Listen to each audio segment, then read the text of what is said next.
Good morning. I'm Brady Burrell for KQKI News, your local news leader. I am coming to you live from Franklin City Hall, and I'm sitting with Franklin Mayor Eugene Foulcard. We're going to discuss the ongoing water issues here in the city of Franklin to give you some history and let you know where they plan to go from here. First of all, Mayor Foulcard, thank you for spending some time with us today. Yeah, you're welcome, Brady. As always, KQKI has always, worked with us on getting our messaging out and informing the public on what is going on. And, we're addressing these issues as best we can. Well, thank you. And we're always happy to be here to help. Right. Well, first of all, Mayor, if you can give us some background on the issues regarding the water, even going back to your 12 years on the council before you became mayor 5 years ago, but you're saying this even goes back over 100 years now. Right. If you can give us some background, some history. Right. Well, first of all, the water system in Franklin and our infrastructure in Franklin is very old. When I took office in 2018, I walked in basically screaming at the top of my lungs that we are going to address our water issues in Franklin. Even as far back when I first got on the council in 2006, one of the first things we did a water rate study, and we looked at the Harris administration. We looked at different ways we could start doing improvements at our water plant because due to years of neglect, and not say so much as neglect, but just years of not having the proper funding to do some of the upgrades we needed to do at our water plant, we started addressing issues with rewiring the SCADA system, which is a computerized system to help monitor all of the gauges inside of the water plant, as well as we redid the raw water platform. We added a 500,000 gallon storage tank. We rehabbed the clarifier, added a sludge pit. We redid 50% of the wiring in the plant. We placed the roof over the water clarifier. So there were a number of upgrades that were done internally at the water plant, to start bringing it up to speed. And again, that was one bite at the elephant. And as I've always said, we have to bite the elephant one bite at a time in order to slowly chip away at some of the issues and problems that we've been having. Again, we have a 100-year-old water system. We have some water lines that were put down in the Franklin area in 1908. That's 115 years ago, that are still distributing water through parts of Franklin. And it's not just the city of Franklin. There's many other municipalities that are facing these same particular water crises throughout America. We have an aging, crumbling infrastructure system that we have to address. We have to deal with it in a very business-like approach, and we do what we can with the available resources that we have available to make a difference, because water is life. This is a quality of life issue. We take this very seriously. I don't sit around and cut cartwheels whenever we have a broken water line. We take this very serious because water is life. We have to also keep and maintain proper water pressure throughout Franklin in the event of a, God forbid, a fire or anything that happens in Franklin. We have to be able to adequately address these particular issues. Sure. Now, when you became mayor, exactly what did your administration begin to address regarding the issue, and what funding sources were you able to find? Well, one of the things that we immediately started addressing when I took office, we had some grants that were already on the table that was some unspent grant funding through the Community Water Enrichment Fund, where we were able to do major tie-ins on the Roseville Street area, which helped St. John Elementary and helped that entire Blakesy subdivision increase water pressure in that area. We did some major tie-ins where we bored underneath Highway 182 to increase the water pressure along Norman Bauer Drive. And we're currently doing a number of grants through the Community Water Enrichment Fund to help us with valve replacements and different valves and water hydrant replacements throughout Franklin. In addition to that, we did apply for round one of the water sector money. We did not get the round one money, and we were also denied on the round two money. And I was very disappointed that we were denied on that because I knew how desperately we needed those funds in order to do some of the major upgrades we needed to continue working on. But there were also other municipalities that were far worse than us that did receive that funding, and I'm very thankful they were able to get it, even though I was not happy we didn't get it, but I know that comes with the territory. But thankfully, Senator Allen and Representative Vinnie St. Blanc, they did work with us, and they circled back, and we were able to apply for some capital outlay money for water rehab, and we were able to secure $2.4 million that Senator Allen announced it at our August 2023 meeting that we were awarded that particular grant. And thank God, we have our grant writers in-house with Karen LeBlanc and many of the personnel that we have here in City Hall, where we write and do our own grants. We don't have a grant writing department because we can't afford one, and we just have to outsource, and we do it within our department. Thankfully, we have some very competent staff, but we were able to put these grants together, and we were able to get funded for that particular grant. And I'm very thankful for Senator Allen and Representative St. Blanc for helping us to secure these particular grants, because with that $2.4 million, we'll be able to do major rehabbing of the filters in the water plant. We'll do the internal parts and external parts of the filter, as well as redoing the SCADA system, which is the computerized system. We'll redo the SCADA system. 100% of the SCADA system will be redone, which helps us to monitor all of the different gauges and influxes and things that come into the plant. We can monitor all of that, readily computerized, and is very helpful to our workers and employees that work in the water plant. And we're very excited about that. Water valves throughout the city. Many years ago, as water valves were placed in different parts of the city, they were not properly marked.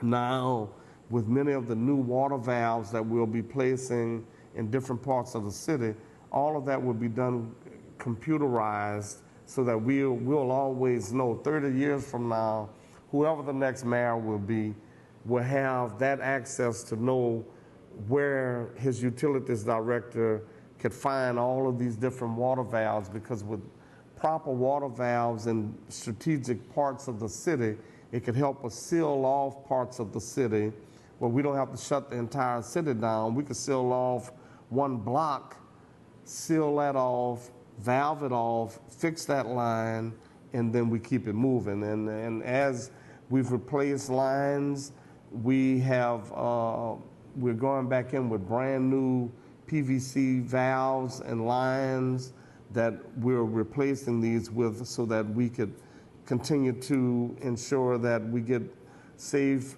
drinking water throughout all parts of Franklin, because again, water is life. Of course, now you were telling me before we came on that the $2.4 million, those were allocated from the COVID stimulus funds, correct? Yes, some of that, that is from the COVID stimulus fund that Senator Allen and Representative St. Blanc was able to secure for us through the grant process. And when do you expect to see these funds and begin the work? Yeah, we've already started moving forward with spending and drawing down on some of that. So we're moving forward on that as we speak. Yesterday happened to be the 2-year anniversary that President Joe Biden signed the transportation and infrastructure bill that was passed by Congress. Do you know if there are any funds available through that bill? Yeah, there are some funds through that bill, and we're just waiting to see some of the RFPs that will be coming out on the supernovas on that particular money, so that we can also try and tap into some of that as well. Obviously, there were some concerns or maybe some criticism that was on social media Monday. One of those would have been, why no advance notice? Do you have a way of providing advance notice? Yes. When when you have to shut water Yes, off? through social media, at one time, we could notify the public through these one calls, through cell phone, text messaging, and the apparatus such as that. But the Office of Emergency Preparedness said that those could only be done for emergencies. For instance, an emergency was when we had to notify the public that we had a boil water advisory due to low water pressure. That was deemed an emergency, so they allowed that one call to go out for the notification of the boil water advisory. Then when the boil water advisory was lifted on yesterday, they also sent out a notice notifying the public that the boil water advisory was lifted. But they will not allow us to do a one call notifying the general public that there's a broken water line on 3rd and Willow Street that we have to repair, and there may be low water pressure in that particular area during that time period. We can no longer do that. So we have to do that through social media, through news outlets such as KQKI, KATC, KLFY. We get those notices out through those means to notify the public of that. But that wasn't anything that we did, because I definitely did not have a problem with getting the notices out the way that we normally would get the notices out, but now we have to rely upon social media to get those notices out. Is your administration also looking at some advanced technology, maybe texting alerts to the residents? Well, that's one of the things that we are looking at. Again, much of that is tied into the Office of Emergency Preparedness, and they control that apparatus and that aspect of it. At one time, Karen LeBlanc, my Chief Administrative Officer, she had the access to send those notices out.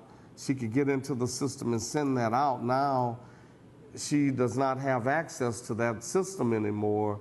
It only comes through the Office of Emergency Preparedness. So we cannot really get that notice out like that anymore. But that's something that maybe we could begin some dialogue on, so that we can have that type of access to, even if we do it just locally, just in the city of Franklin, to get that notice out. So we are looking at some other means to do that. And we'll certainly help get that word out when it does happen. And exactly. we stay in contact with Tiger, your administration. We'll be happy. Yes. Anything else you want to add before we're done? Well, I would just like to continue to ask the general public to please remain patient, remain vigilant with us. It's not an easy process. I take it to heart whenever we have water outages or low water pressure, because I wear it on my sleeve, and I have a love for my community, and we all want what's best for our community. Sometimes I know individuals get upset. We sometimes say things that shouldn't be done, and is always hurtful. So I just ask everyone to remain civil with each other and have a sense of civility toward our fellow brethren, because we're fighting the good fight. We're doing the best we could do. I tell many people, sometimes come walk a mile in my shoes as the mayor, and let's deal with some of this pressure. But I deal with it. I keep it moving, because I'm always the eternal optimist. I'm a positive thinker, and I just feel like we could always live to fight another day. and we always could do things to improve what we're currently doing, and we're doing the best we can with a very old system, with a 100-plus-year-old aging infrastructure system. Rome wasn't built in a day, and it certainly won't be fixed in a day. So all I can do is do the best that I can do of what's in front of me. My mother once told me as I was a young kid, she said, son, the good Lord put two eyes in front of your head for a reason. The good Lord didn't put two eyes behind your head.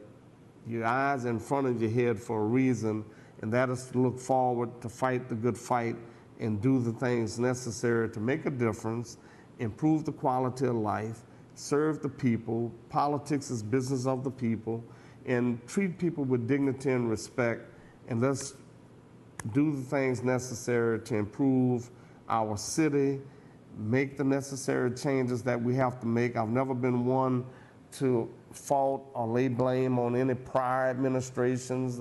There have been folks that have always thrown shade at prior administrations of what was done or not done.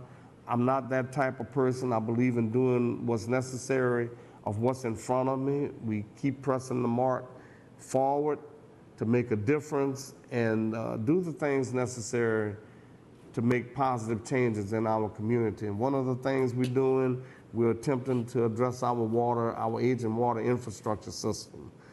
It didn't get like this overnight. It won't be fixed overnight, but we're doing the best we can do. Well, you mentioned to me before we came on that it's personal to you. You're impacted when you have an outage as well. Whenever there's an outage, me and my family, the other morning, I did not have water. I don't have a special water line coming to my house. None of the city council members have a special water line.